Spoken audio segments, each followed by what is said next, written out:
We are live Monday night. We're back. Always nice to be back on after a win against the arch nemesis in Collingwood. A very healthy win as well, might I add. So it's good to be back. And CB, welcome to you, mate. Thank you for joining us again on the Monday night. Thank you, Michaels. Always a pleasure to be here. And great. The great man EJ's back, and also Mark. Fantastic show coming up. Yeah, EJ, welcome to you. You were a very late caller. It was meant to be Tiggs, but he's come down with COVID and his throat's a bit scratchy. So you've gotten the late call up. How are you, mate? Yeah, no, pretty well. And I'm down here in the dungeon because I don't want COVID. So I was always free tonight.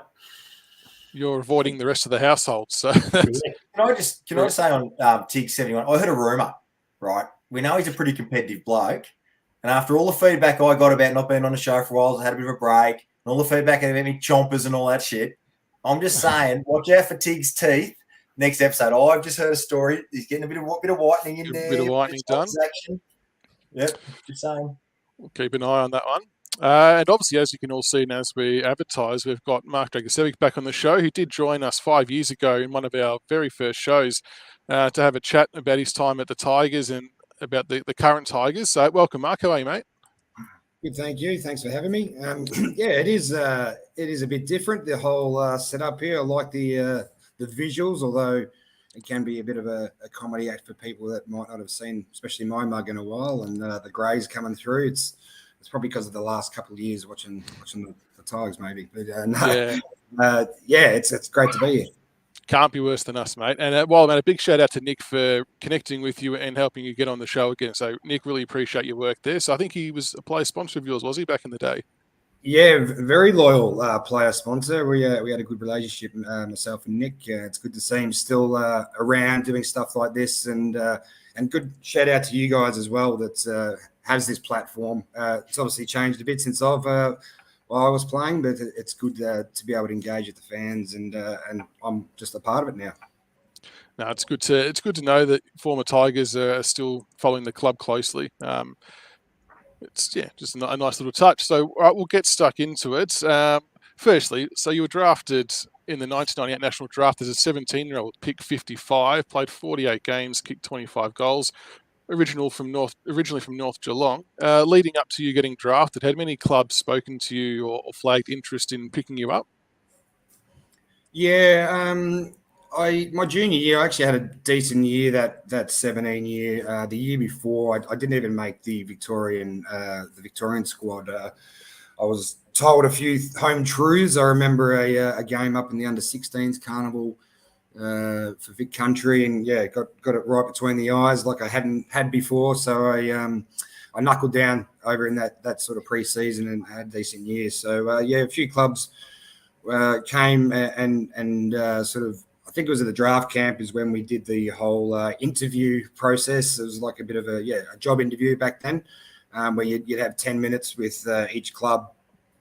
I think the weirdest, it was Port Adelaide. I think it was Choco Williams just sat me down and just said, "Are you better than? You're going to be better than Gavin Wanganeen?" And I was like, "No, probably not." And he goes, "Not the answer I'm looking to hear." Like I was just on the back foot straight away, just like, what am I meant to say to that? So there's a few interesting, daunting, I guess, just Sheedy and blokes like that, legends of the game, that all of a sudden are just asking me questions that I'm not used to answering. Yeah, I wouldn't expect anything less from Trocco, to be honest. I think he's, bit out of the box there. CB, all yours, mate. Take it away. Rightio. All right, Dragger. So tell us, mate, you go from a scrawny-ass boy and all of a sudden you walk into Punt Road, mate. Can you give us a bit of an insight as to how was your first day walking into Punt Road and what was it like? Yeah, you're right. I was very much a scrawny-ass young bloke. I think I was drafted at 66 kilos, which is just ridiculous. And then, you got some of these man mountains just hanging around and doing their weights, and all the plates are on I remember walking into the gym, and it was quite an old gym back then. We certainly didn't have the facilities that the boys do today. But, it was old school, I'm just looking at all these guys pumping iron. I'm like, I can't even bench press 40 kilos. This is really eye-opening. Then you have athletes, powerful athletes in the running sessions. Like I was a decent runner, but more of a long distance type of thing. But these were just power athletes like Richo and that. And I was like, okay, got to get sort of stuck into it. It did take me a while. I'm not going to lie. I did just sort of look around all the lockers and all the memorabilia and stuff like that and think, shit, am I actually really here? Just a kid from North Geelong, used to playing in front of 50 people, usually family and friends. But it was different, that's for sure. I had to sort of grow up really quick. Right, well, let's take you to the first game, mate. So it's Richmond versus Sydney. There's 40,000 plus at the MCG. Nick Daffy racks up 33, Rogers 25, Wayne Campbell 24, Suitcases Chaffee racks up a lazy 20. And Richo snags a lazy 4 goals with Ben Holland kicking 3 and Brodders kicks 2. And we actually get up for the day 108 to 96. So, mate, tell us about your game and how you felt and what it was like. What was it like running out there and playing in that game? Yeah. Oh, man, it's hard to describe to people that sort of haven't lived it, but 40,000 when Richmond fans are in feels like 60, 70, 80,000. It really does have that sort of Coliseum feel. And I did find myself sort of in the warm-up just sort of staring up and going, come on, snap out of you. You're here to play a game of footy. And I think the hardest thing back then was if you started on the bench, you generally were there for a half or you might come on a 3/4 time and things like that. There was no rotations that were really quick. A lot of our guys just, played the full game. And I managed to sneak on for the blood rule. So I can't remember who had the blood rule and got a little toe tap out on the outside wing, which probably didn't even register as a stat. But then it was my next kick was the first kick in football was a goal, but I actually know that it wasn't. It was a little toe tap for this blood rule. But look, I was, I will admit I was nervous as all hell coming into that goal. I think, in your mind you can do it, but it's different when I think it was late in the last quarter too. I think we're only up 6 points or something like that. So I knew there was a bit riding on the kick and just said to myself, just do not kick it out of the full, just kick through it, try and make the distance, all that sort of thing. And it happened to go through. And then once you sort of get that first one, it becomes a lot easier after that. Fantastic. EJ. Yeah, so obviously these days it's all very different. It's all very organised. There's culture. You've got people for that. You've got psychologists and stuff like that. You walk in and you're a young player, and as you said, you're looking around and blokes are smashing out huge weights and stuff like that, and you are probably maybe a bit overawed. Did they have a sort of a mentor program back then? And did you have a mentor early days? Did they assign someone to you? Yeah, I remember us sort of being, it was more in little groups for the draftees. I'm pretty sure I had Duncan Callaway and Matthew Knights, and they probably didn't know that I was watching guys like that and how they trained and their habits and just trying to emulate and see how they went about it, pick their brain. I would ask questions. I made sure I didn't sort of speak up too much in terms of meetings and things like that. I'm quite reserved normally as it is, but I wanted to just watch from afar and just see what I could see straight away was just the professionalism at that time as well, because we were sort of transitioning, I think, from the mid-90s to that point. I think, in 99, it was just starting to get to a better level, but it was more just the standards of training. I knew about, kick and then push through to the end and stuff like that, but it was more what they did away when no one was really watching. That sort of caught my eye, and it showed on their performances during games. But they were probably two of the main ones. Paul Broderick was another one for me. I always prided myself thinking I had some quick hands, but I watched him in training, and then I'd always try and just grab him and, bros, can we just do some skills after training type thing? And always good to give his time. But they probably didn't know, but that's sort of how I went about it. Cool. And with those, the players you've just mentioned, you played with a lot of great players. Who was the best in your time at the club? Well, it's a true statement. There were a lot of great players, and when I look back, and we've had some catch-ups as well, we just can't believe we didn't actually win one in that period because of the players that we did have. Now, whatever reasons they were, we could probably be here all night talking about it. But, Matthew Richardson, I've just never seen an athlete like it. I think he was the Richmond package as well. He taught me how to sort of embrace the culture, embrace the fans, don't take things for granted. And then 6'5", 6'6", runs quicker than most blokes. Like I remember we did we're doing 400s back in those days when that was a thing. And he just took off. He hadn't trained for a while. He had an injury, coming back from an injury, and then just blew everyone away. He was like 150 meters in front of the best players. And I just was like, whoa, this guy's a racehorse. So to then translate that into high marks, ground balls, goals from the boundary, like Knights, Broderick, Campbell, Callaway, for me, are great players, but Richo was just something special.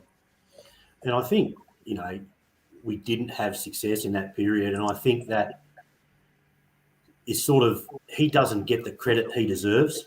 You win a premiership, you get elevated in the public eye and stuff like that. And he probably doesn't get the credit that, when they talk about the great centre-half forwards and things like that, his name doesn't always come up straight away. And I don't think that's quite fair. But anyway. No, I think you're right. I completely agree. And sometimes I think we're a bit harsh to judge on that one medallion when the game is so unpredictable and the ball can bounce left, right, back, over your head millions of times during a game. And to be judged off that, yes, of course we bloody would want one, and he deserves one. But I think as well, because his passion came through as sometimes something that was not good for TV or whatever. I was on the end of a couple of sprays, don't worry, but I knew where it was coming from, and it made you a better player, or made me a better player anyway, to make sure that, I should hit that kick, Anyway, yeah. Well, the thing with the sprays is the television would focus on the spray and they'd show the spray. They wouldn't show him leading up, doubling back, leading up, doubling back, leading up, doubling back, and then chucking the shits. They just show him chucking the shits. Yeah, it was probably lucky that I never had any fanfare and didn't have any cameras on me too, because I was a little guy who thought I was open a few times and probably threw my arms around, but I wasn't Richo, so that's good. I didn't get caught. And who was your best opponent? Oh, best opponent. The most annoyingly good opponent was Nathan Buckley. He was just a bull, but even some of the ways he would talk to his teammates, I actually learned a lot from him of what not to do sometimes as well. He was quite brutal, but in terms of pure skill and running ability, and you think you've got them and they've got a handout, was probably someone like Simon Black. I think he was a really good opponent to play on. And a really good bloke as well. Yeah, Black was a superstar.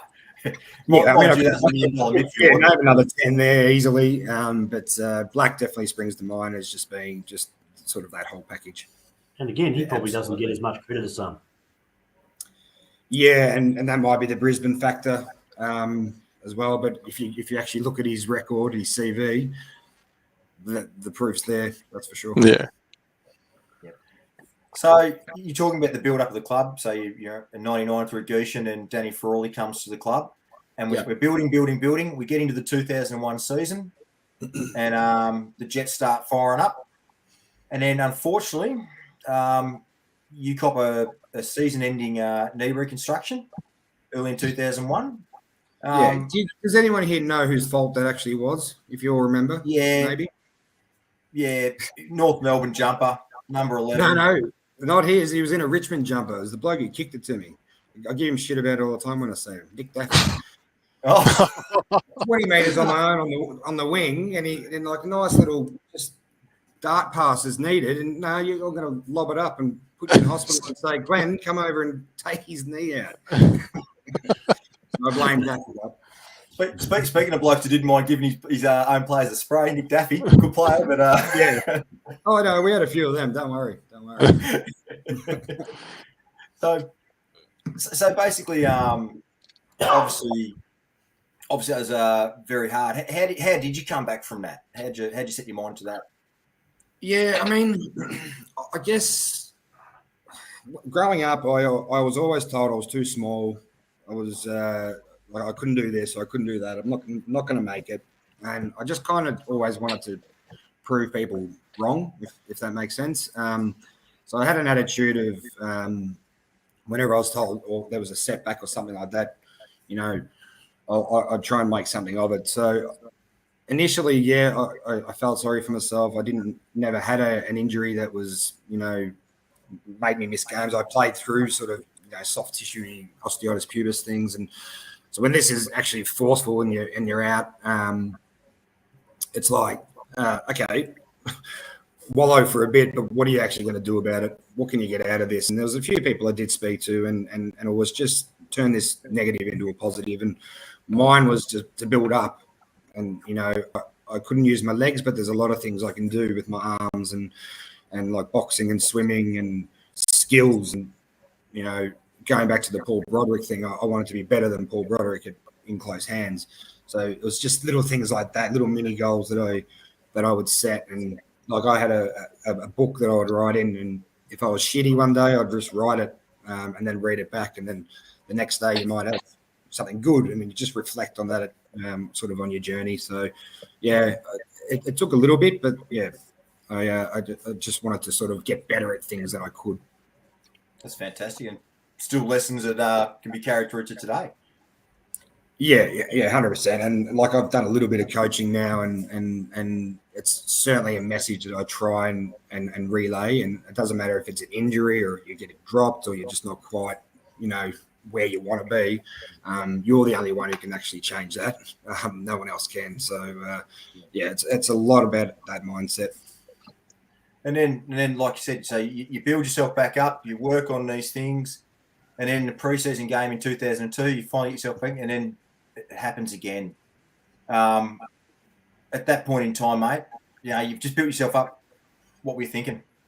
I was like, come on, jeez. Yeah, it was so innocuous. I think maybe last time I was on, I touched on the fact that in the rooms before the game, because I think I came back after just over 9 months.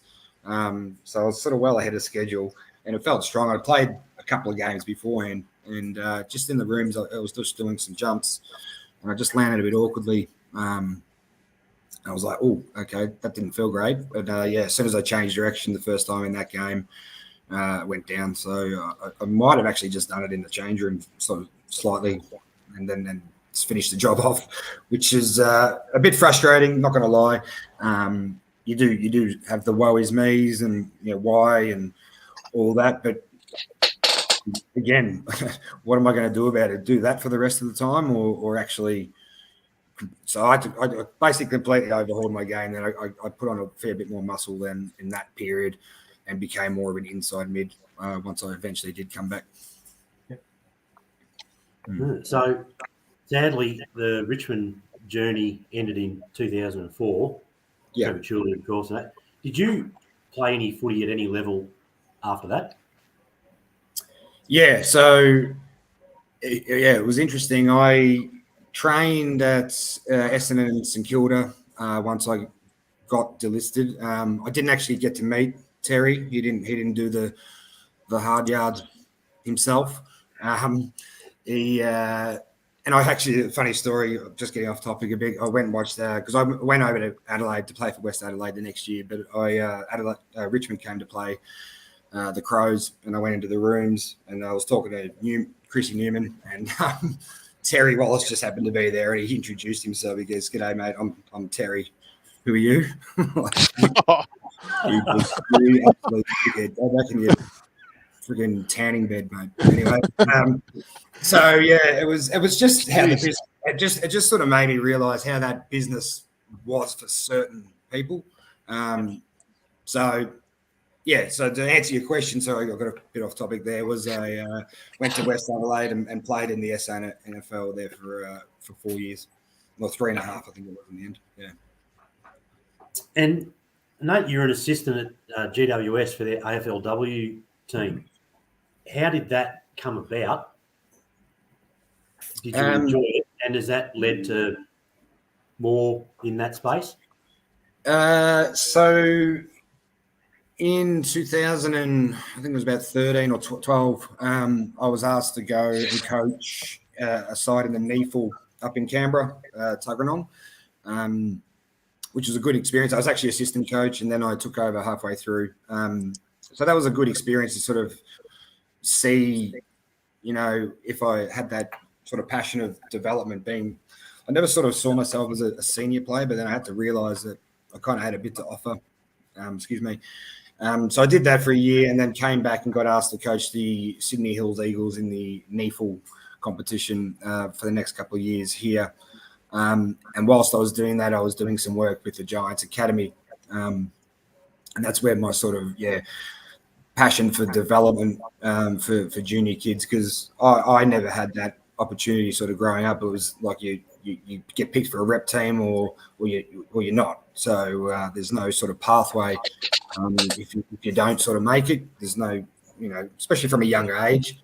So I was doing that for a couple of years, and then the inaugural Giants female team started, and I knew Tim Schmidt and went and had a chat with him, and he was keen, and I was keen to jump on board as an assistant there. So did that for a few years, and I think just with where the competition was, and I live in Sydney and it's expensive to pay rent, I needed to also have a full-time job, which ate away into the commitments of really, trying to do that job properly. And I never want to do something sort of half-hearted. So had to sacrifice that and keep, working like all of us.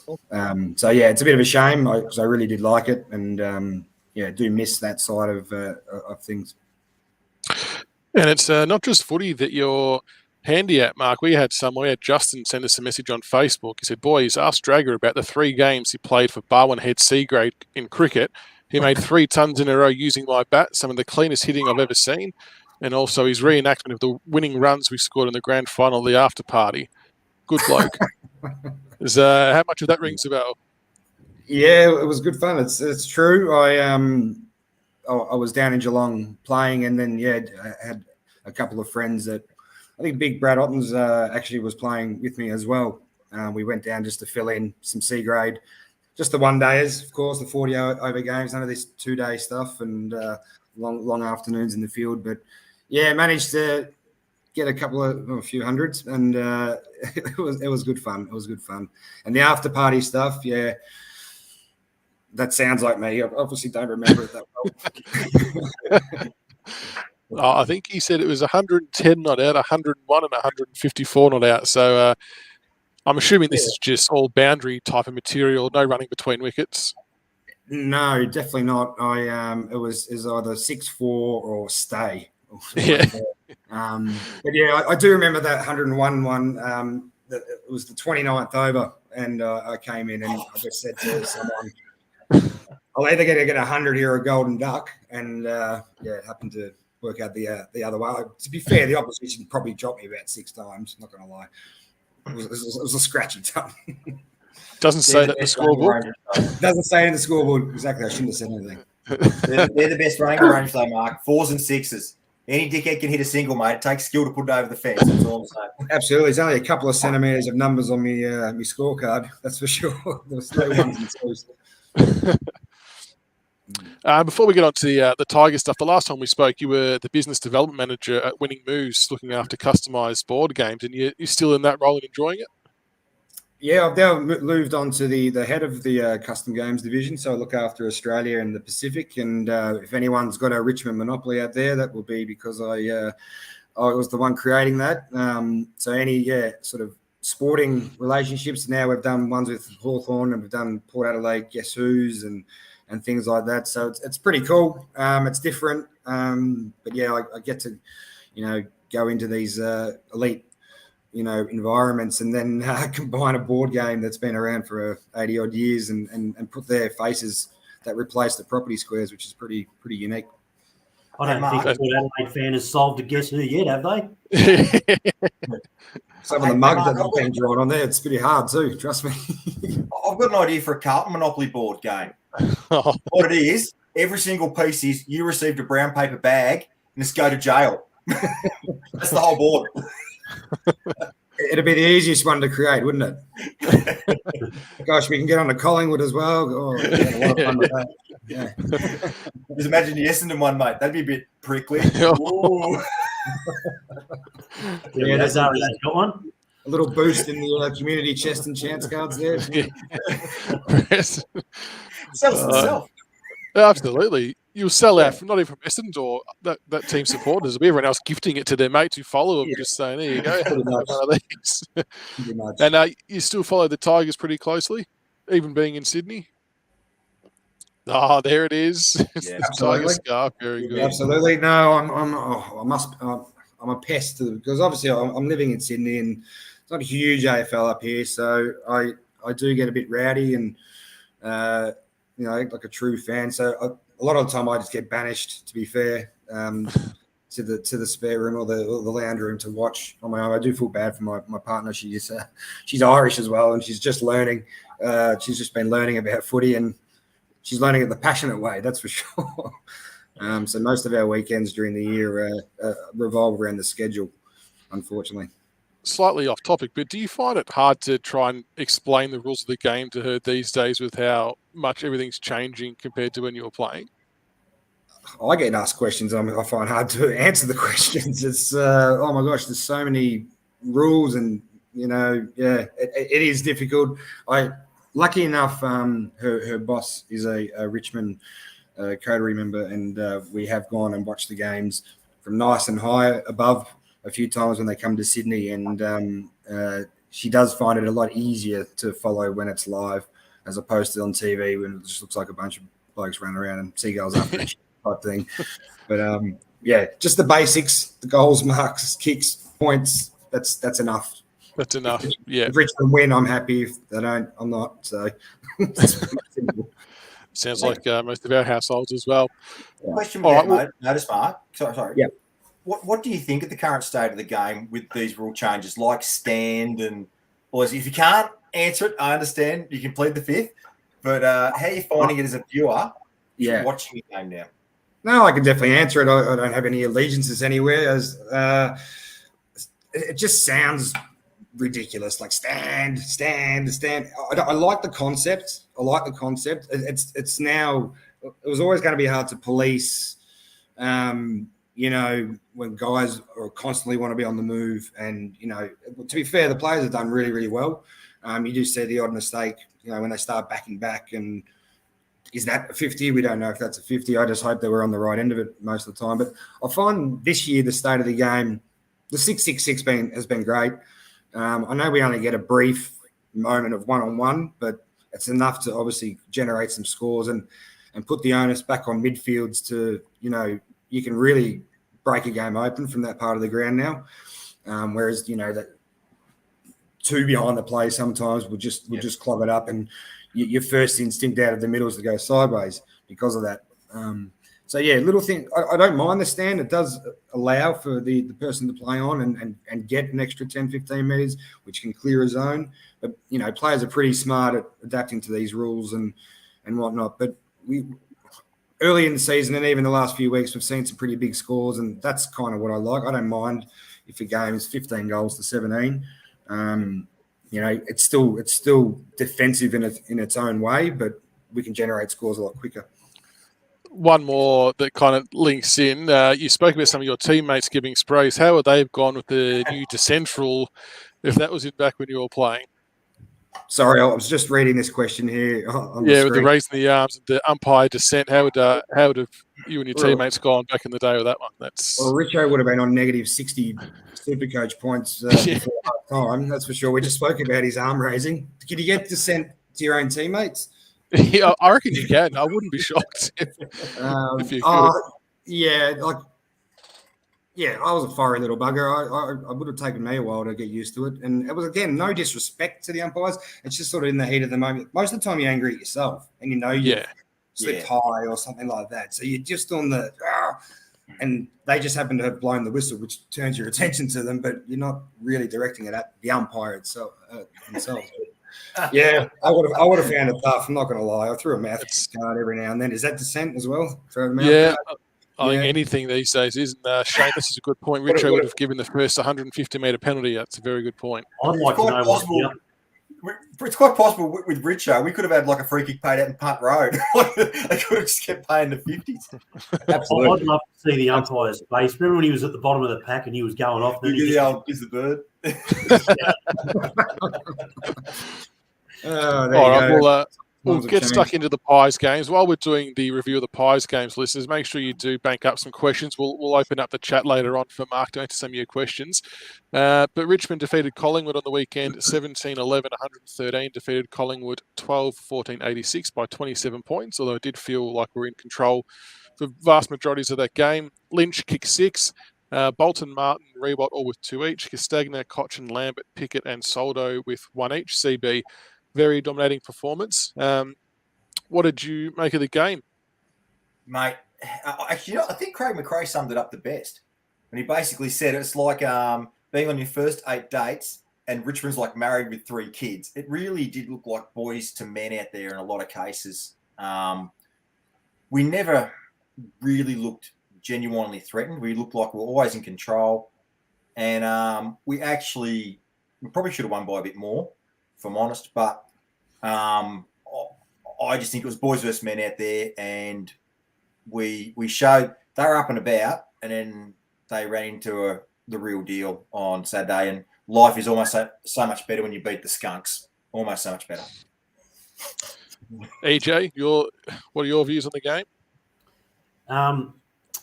Lynch was unbelievable, and there's I'll bring out my nerdy stats a bit later on, but his movement was the difference for him. I'll quickly hit the metres gained section. Short 708, again over 700.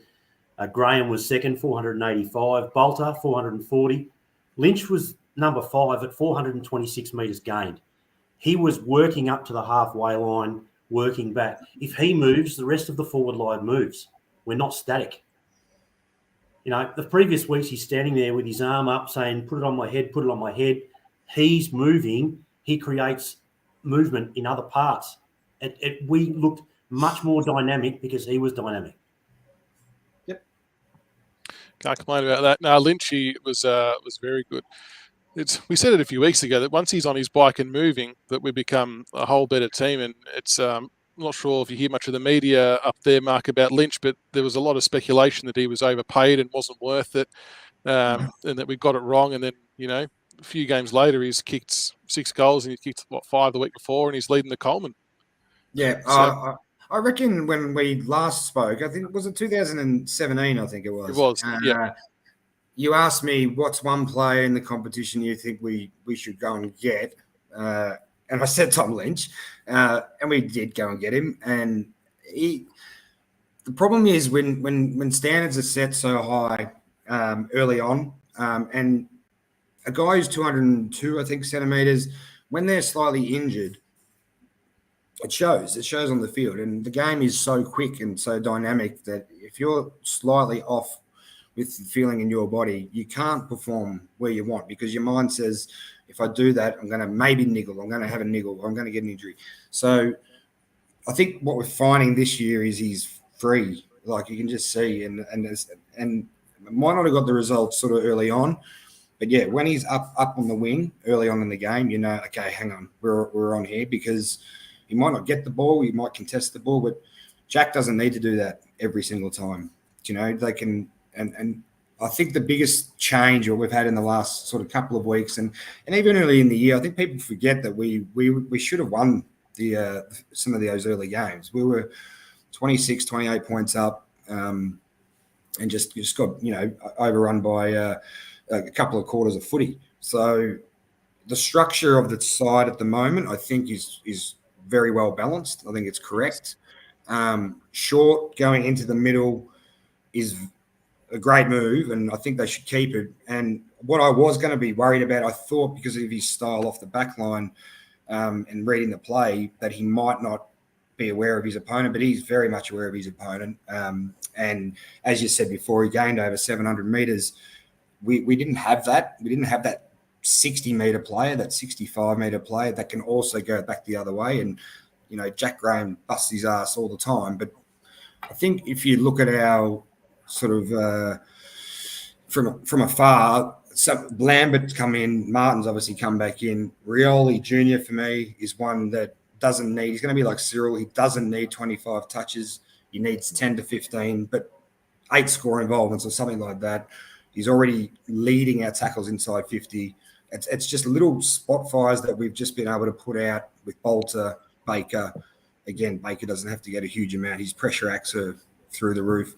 I just think structurally we're just a lot better, and what that promotes is obviously that forward half turnover, repeat entries, deep entries, Lynch on the move, but they're not together anymore.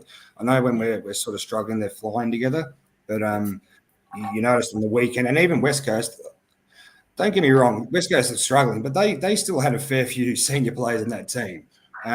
And we started to get the job done. And that all stemmed, I think, on the weekend from the West Coast game, where it was scores from turnover, and it was the hunt. The hunt was back. Lynch got on the end of him.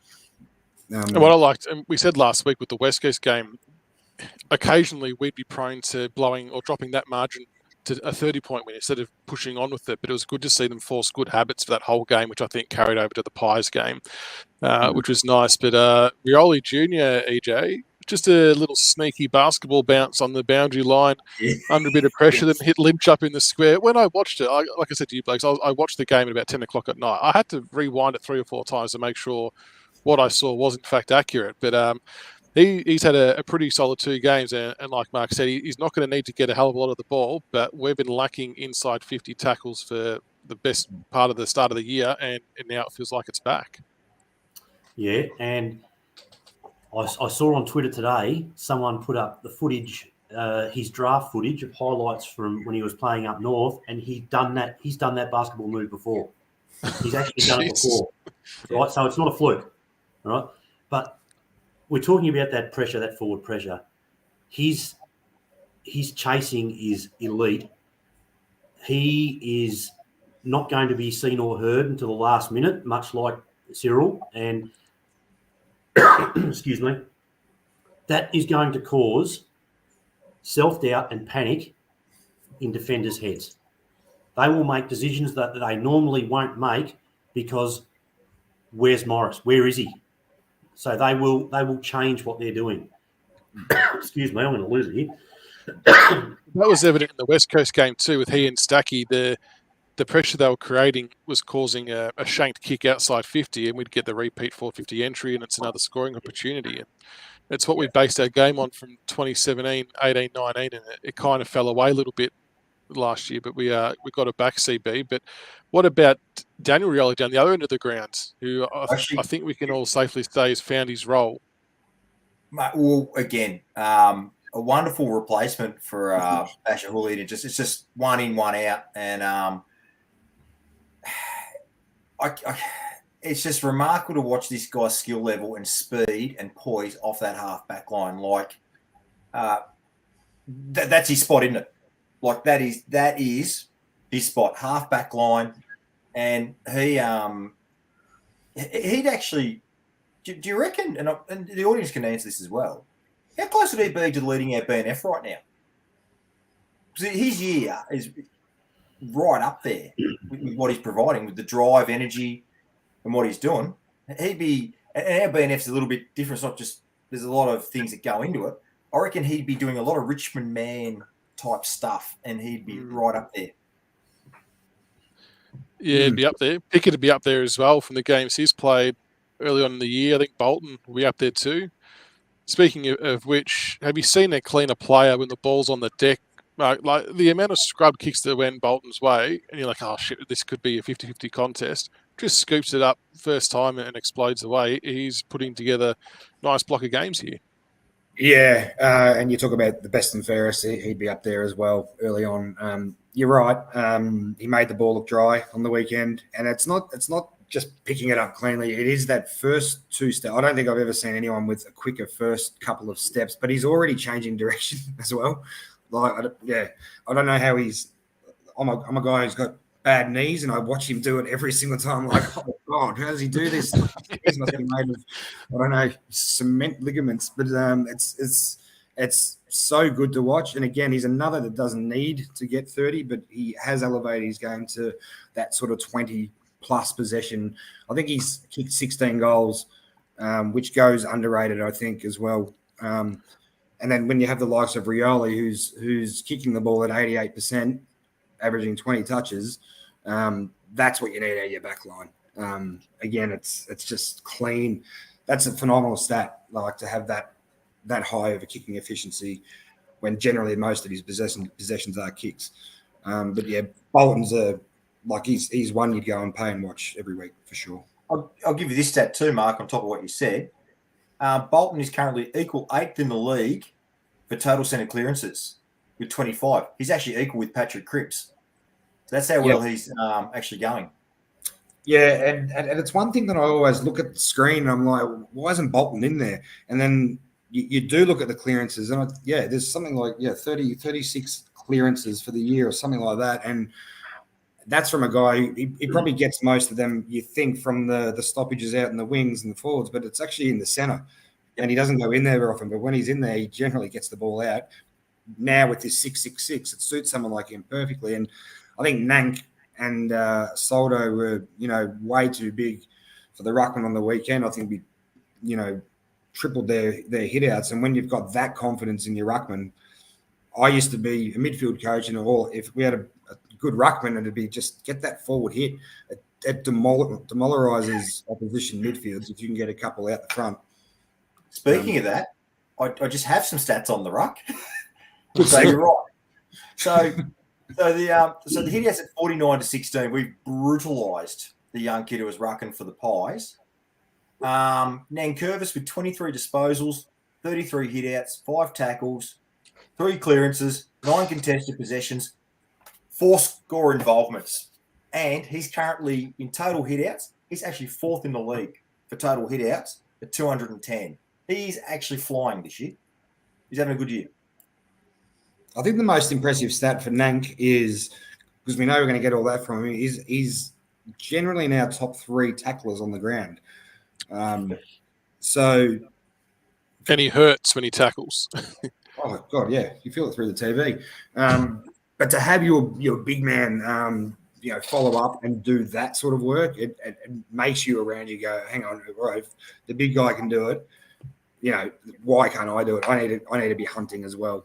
So it not so much as, yes, he's the captain, but it's your ruckman who does that, and I think that's an underrated stat that not many people would sort of realise, that he puts a lot of pressure on and tackles after he has those hit outs. He's huge. And EJ, I have to leave this man to you. Gibcus, you've claimed him, the president of the Gibcus Association, or whatever you made up last week. He had another very good game. Like I've said it a few times, I was a little bit unsure how he would settle in being, first-year player at the start of the year, but he has not missed a beat. He is unbelievable. What's that for, CB? Broady's our boy, and now you have traded in Brody for Gibcus, you dog. I can't believe you're cheating. I can't believe you're cheating on Brody. I'm polygamous.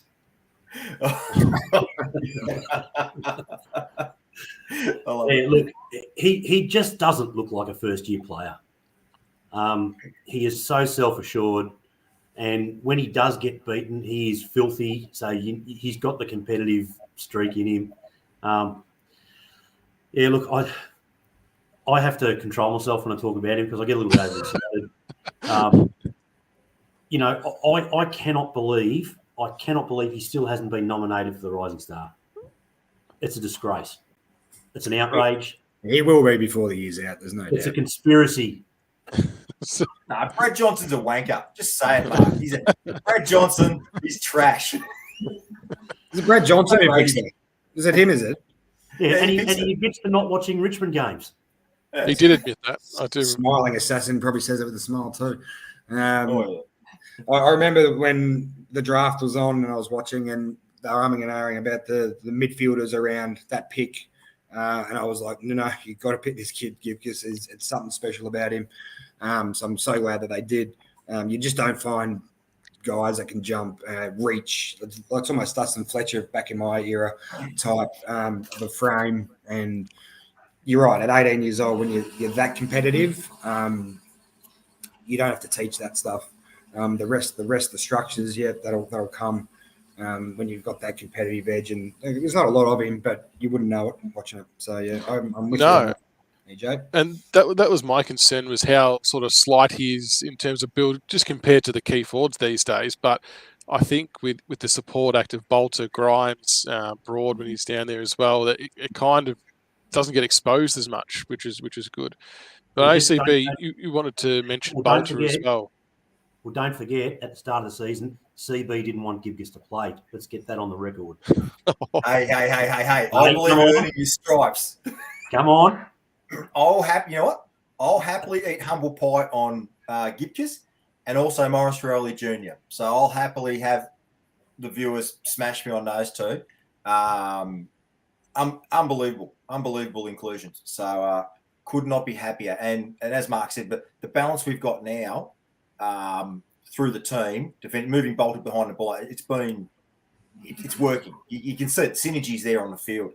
And with Bolter, like, he died off a bit in the second half, but I thought he had another outstanding game in defence. Again, 18 disposals, a couple of tackles, 440 metres gained, playing as a key defender, 9 intercepts, and 6 score involvements. He's a 21, 22-year-old bloke. You think about our future with an 18-year-old Gibcus and this fella moving forward, the sun shines so bright, I'm wearing shades. That's how bright it is.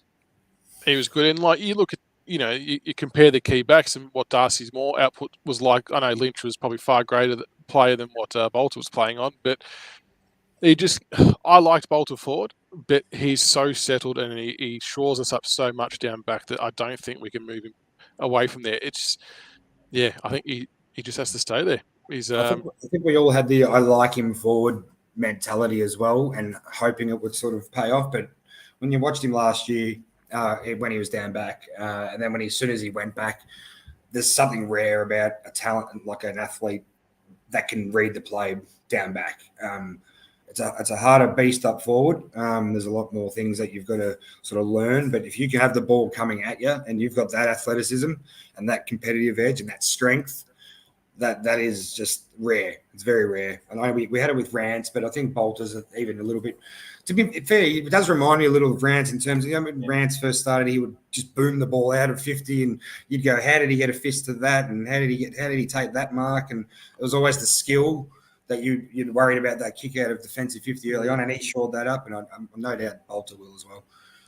There was a bit of play. I think Mychek was on a lead and Bolter was nowhere near him. He was about 15 metres off him and wheeled around. He didn't get the spoil in. He got the fist there, but Mychek was good enough to mark it. But the closing speed was just unbelievable, and the awareness of where he was going to run to. So, yeah, you're right. He's disposable 100% improved, and he's already lowering his eyes more, making more sound decisions. And I don't mind him if he has a 60-metre kick, though. Like, go for it. There was a game against West Coast where he was pretty much 110-metre play. Took it from the back line and went up all the way up forward. So the last player we'll touch on before we get some votes, Dustin Martin, first game back. I think you couldn't ask much more from him. It was really, really great to see the guys and the crowd get around him when he kicked that goal. He was robbed of the one earlier against Quainer. That should have 100% been a goal, EJ. But Dusty, what did you make of his game?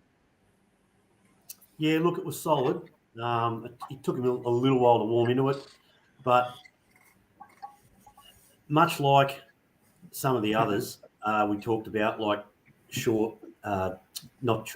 Bolton, and he doesn't need 30, 35 possessions. His possessions hurt you. That's why when people bring up Dangerfield or Fife or whatever, they're all great players, but Dusty hurts you. Dusty doesn't waste possessions. I think that I like him playing forward more than in the middle. I think we've got enough to cover in the middle now. And I think when Mark was talking about the balance before, I think it makes us more dangerous if he's 60, 70% down forward because defenders just shit themselves. So I think him coming back also added to the balance of the team. It stretches the ground more. Like, he was staying really deep inside our forward 50, and Howe couldn't probably push up as high as he wanted to intercept Mark kicks coming out of our backline. So you got the presence of Dusty down there. You can't not respect that. All it takes is that one quick break, and we're out down, and he's going to win more often than he's going to lose, CB. Oh, right. The Prince of Punt Road returns, eh? It's just, isn't it amazing? It's as Mark highlighted earlier. You get a few players back. You get a Prestia back in there. You get a Vlosten back in. You get Grimes back in. Lambert, how underrated is that guy? Like, he's like our best secret ever, Kane Lambert. I love him to bits. Such an intelligent footballer. And then you get a guy like Dustin Martin, who's just the cream of the cream on top. And I hear what you're saying, EJ, but I reckon with Dusty, it's probably more, for me, to be more of a horses for courses kind of thing.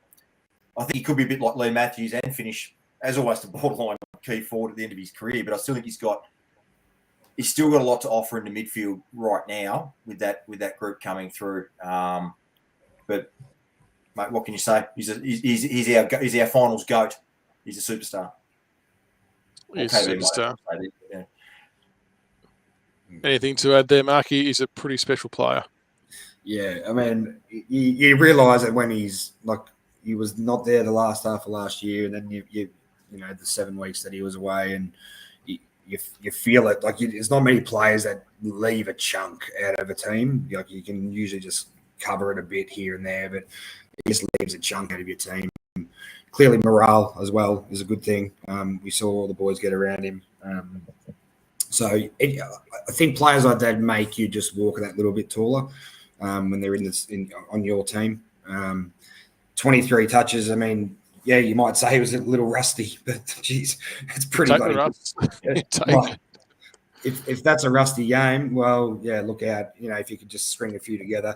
I do worry about the second game back from a long layoff. You can have the bit heavier legs, but you know, he was looking fit. There was sort of no worries from my end there, and yeah, in the next sort of month, I think we've got a couple of opponents that you'd hope, rye-wise, again, we've got Hawthorn, Essendon, and then the Swannies. So I think come that Swannies game away and then into the bye, he'll be cherry ripe. And like I said, if that's 23-2, should have been 3 in a rusty game, well, look out in a month's time.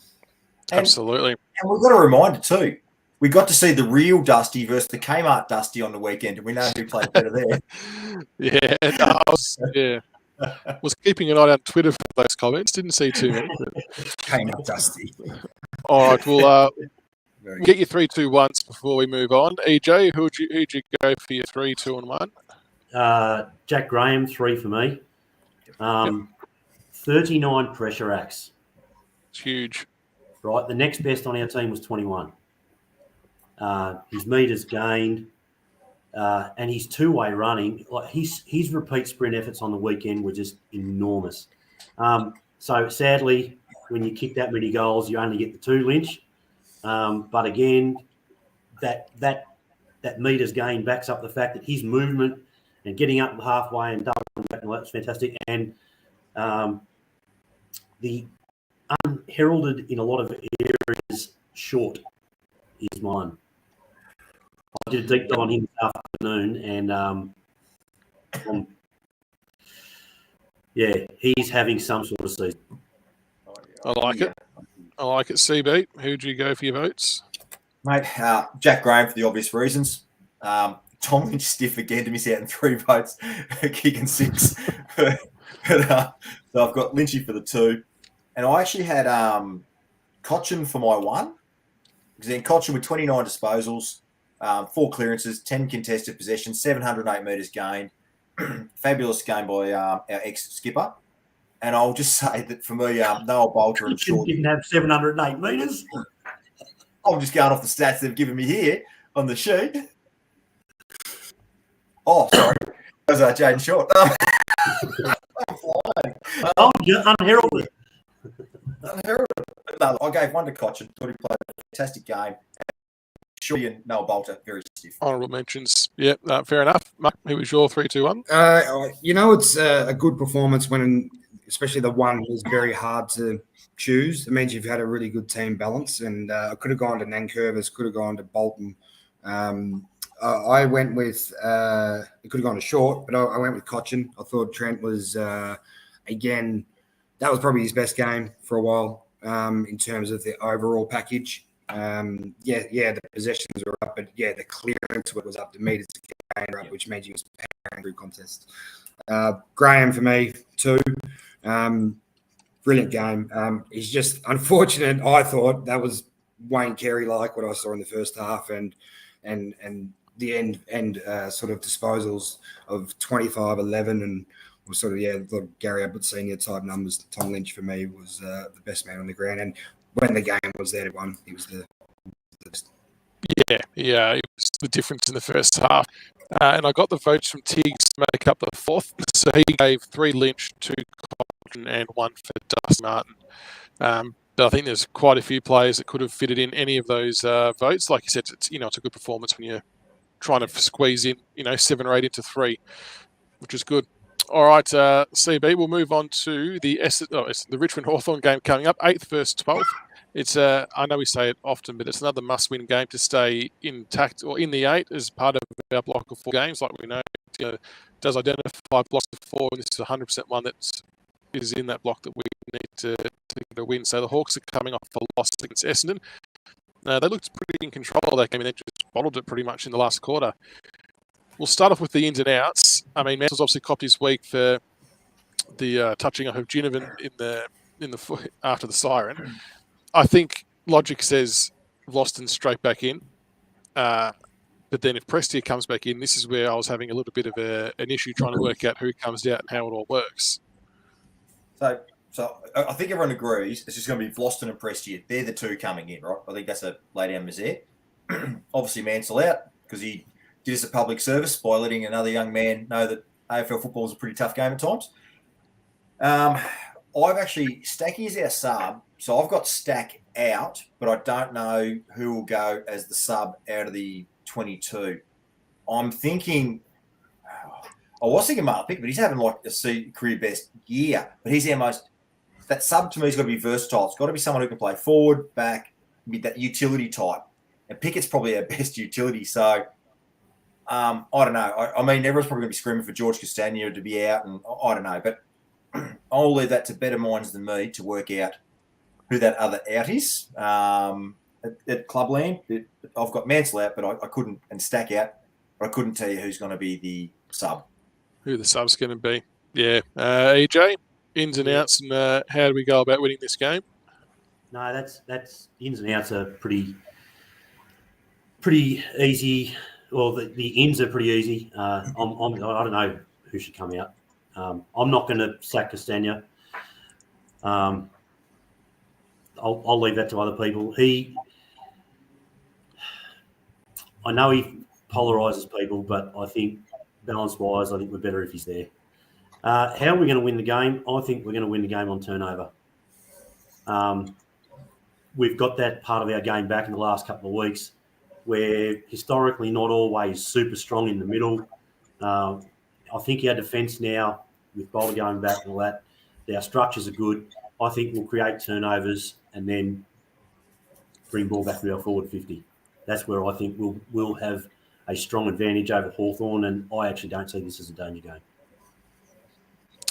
It's brave words that can often bite us on the arse, but I like it. Mark, what about your thoughts on the ins and outs and how we go about winning the game? I think the sub one is the conundrum.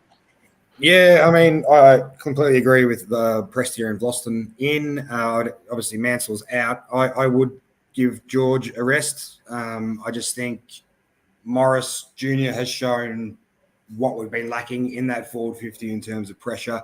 And I think for a while now, in my opinion, Georgie hasn't. And that's what the game needs to be based off of, is those tackles, is those pressure acts. The goals, yeah, they can come, that's fine. But I just think that's just missing a little bit. And I'll throw up a little curly here for the sub. I really love this kid, and I hope they give him a go at some point soon, and that's Sonzi in the twos. So he's very, very clever. I love kids that are footy smart and they're still getting drafted. And he had a bit of bad luck with injury, I think, in his junior year, and seems to have got that right and some consistency. And you put him up forward or as a sub, when he can come on, that can cover. I think forward I can cover George out at the moment with Dusty back there. So that would be my ins and outs. And how we're going to win the game, I completely agree on the turnover. What Hawthorn are really good at is moving the ball from, defense to offense, and they can do it really quickly. But if we have our turnover game on, they're still young and they do get forward of the footy. We can at least hurt them on the way back, where our strength is really. And we've built that up over the last couple of weeks. Their backs play very similar, I think, to more like Sicily. So if we do have that sort of forward movement, he will give a leg rope, and I think he'll get Lynch first, and we can hurt that. And if it's not him, with that Dustin Martin as a third player back there, Frost is the other one, but then who plays on Dusty? So good luck. That's where I think we'll win it. Is their midfield is good at its core, but they don't go as deep as ours. So our clearance, when we can sort of halve or win that clearance contested side of things, we do hurt teams. So yeah, I think it'll obviously start there, but it's mainly off that turnover and transition. And Hawthorn are a young team that are good, and good teams that are young that can be up for a couple of weeks. And when it gets into May, I always say it, like the ball hits them a bit harder, and then their fingers get a little bit sore, and it's a bit colder, and the preseason catches up with them, and they might just be at that point. So hopefully we can play some big boy footy again. So the 3 points I had was last weekend the Hawks really struggled to contain the big forwards, and we've got a couple of big forwards like that ball coming in, that centre ball, they could not cover 2 metre Peter on the move, and I reckon there's some scary similarities between what we'll do there. I saw a comment before. I reckon the rucks are going to cause Hawthorn's big problems. I think our ruck division's going to smack. It'll be another smashing and mauling in the ruck. But that young bloke who battled valiantly for Hawthorn last weekend, he's in for a nightmare. If he had a hard time against Essendon, he's in for a very, very, very hard afternoon against Soledale and Nankervis. And I think it's going to be the same as the Pies game. I think it's going to be a case of boys versus men. I think bigger, more physical, mature bodies will nail them easy. They do have. So, what about in terms of matchups? Therefore, you got Gunston and Kaczynski. I'm not sure if who's the other tall guy? I'm not sure if Mitch Lewis is back in or not. I think he'll come back in. Yeah, he can clunk him as well. I know we've got the height to match him up with, but where we've fallen down earlier on in the season, which we feel like we're on top of now, is if we don't have midfield pressure on Newcombe, on Mitchell, if they give him easy inside ball, EJ for delivery to the forwards. Is that going to spell some trouble for us again, or do you think have we got our shit together now in the centre that we're a bit more adapted, a bit more connected? Yeah, look, I think CB said before how underrated Lambert is. With Lambert back and with Graham after a slow start playing catch-up with limited pre-season, we've now got the motor in the middle that we were getting caught not being able to go back the other way, and teams were getting free passage straight through the guts. I think we've sorted that out. I think now personnel-wise we're about as good as we can get. So I think we'll be able to restrict their supply enough that I don't think it'll be too much of a problem. The interesting one for me is Tarrant. I just don't see a spot for him at the moment. And it's a good thing that Gibcus is doing what he's doing, and I hope they don't play the whole let's manage him and rest him type scenario, just yet. But yeah, Tarrant's an interesting one for me. We just look so much more nimble down back, don't we? When the ball hits the deck, it's not only have we got the size, but they're all pretty fleet-footed as well. Yeah, I guess he was a victim of us playing it like we are just talking about there, EJ, with the turnover game in the middle. We weren't going back the other way, so the ball was coming in a lot freer. He was under the pump. Yeah, and he was left with that one out, 5 metres behind. So it does make him look slow when the midfielders aren't putting on pressure. But I just think now is just not time to mess with it down back. The one guy we've got to stop, and finally, it's not O'Meara and Mitchell at this stage. That John Newcomb looks an absolute beauty for Hawthorn. Like, he's playing some seriously good footy. He's averaging 22 disposals a game, 4 tackles, 4 inside 50s, and 2 centre clearances. Like, he's actually the one we've got to put a bit of work in because he's hard at it, he's quick, and he just looks a footballer. He's the one. He's got the shit in him, doesn't he? Yeah. I'd like to see he and Graham go head-to-head. I reckon that'd be a really tough battle, those two. Yeah. And the other one as well, CB, Dylan Moore, he's very lively for them.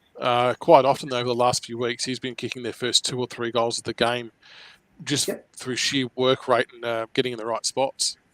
Well, again, he's averaging 2 goals a game and 20 disposals. So you've got to respect that, He's a young fella, and he's bit like the young fella for Collingwood. He's earning his keep at the moment, and if we don't respect him, it could bite us. So, EJ, who are you going to sit on him, mate, to take him out? Are you going to go with Grimesy, or are you going to lock him down?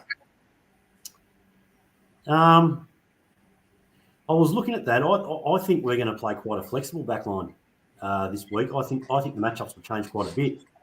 The thing with Moore is if you can keep him quiet in the first half, we'll be all right because he scores all his goals in the first half of games. How big is he? I think he's Not that big. not small, but he'd be a medium size. Oh well, he's pretty quick. Baker could have a dip. Rioli could even. Rioli's shut down some pretty big names the last couple of weeks. I think with guys like that, if you can get someone who can get early touches on them and get them outside that forward 50, it drags them away from their comfort zone, which is literally 25, 30 out.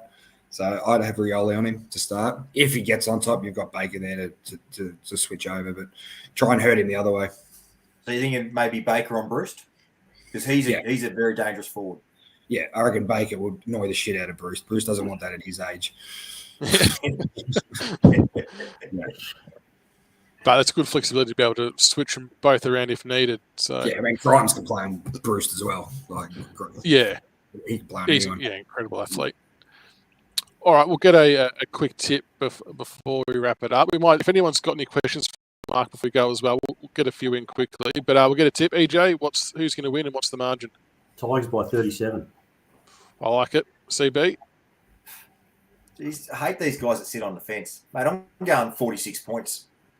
Oh, a whole 9 more points. Yeah, geez, you haven't got I'm not sure I'd boast about that. Or, Chop that. That really put me in my place. And Mark? I think the Tigers by 5 or 6 goals. We keep them under 60 points. Yeah, I reckon we'll win by about 35. El Tiasta, now you're on the money against the West Coast a couple of weeks ago when you said this, so I'm hoping you're right again. That would be very good. So hopefully it's not too brutal. Otherwise, I might be out in the garage for a week with the wife being a Hawthorn supporter. But a reminder as well. Mother's Day was yesterday. She's had her time. That's all right. Yeah, exactly. Yeah, exactly. A reminder as well, we have Phil Egan on Monday night coming up as well for the Dreamtime game against Essendon. So make sure you'll tune in for that one as well, which should be a good show. I'll take this question from Connor. Mark, can Sicily keep Lynch under control? More importantly, is Sicily going to annoy Lynch? He's going to do something stupid and throw him off his game? Maybe he might, but I don't mind when Tom sort of gets a bit aggro, gets him in the game. I personally hope Sicily plays on Lynch. I think he's the one that can hurt them the most. Like I said before, if you give Sicily his own terms, he's a very good player, but what Darcy Moore we did to him, it's exactly the same. He does give a leg rope. He does allow you some space, and Lynch has been good enough at the moment to keep mobile to, it's the ball movement as well. If the ball movement comes in quick, Blokes like Sicily and Moore, that they don't become as dangerous. It's when the long and high balls come in that plays into their hands.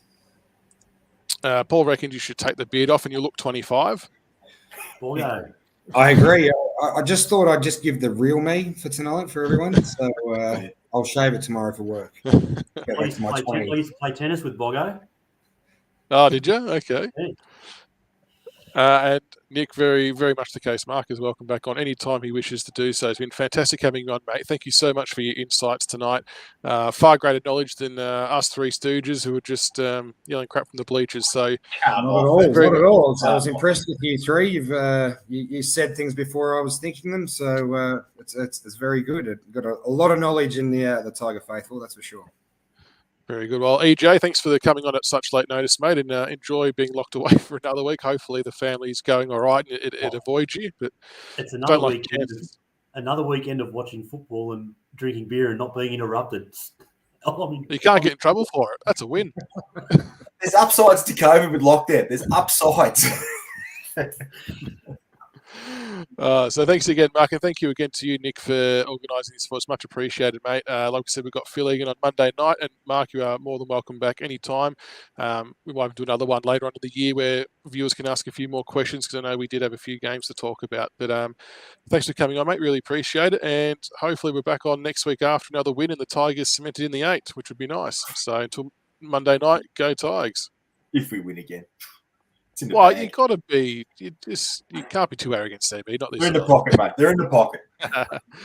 Go Tigers. Go Tigers. Cheers, guys.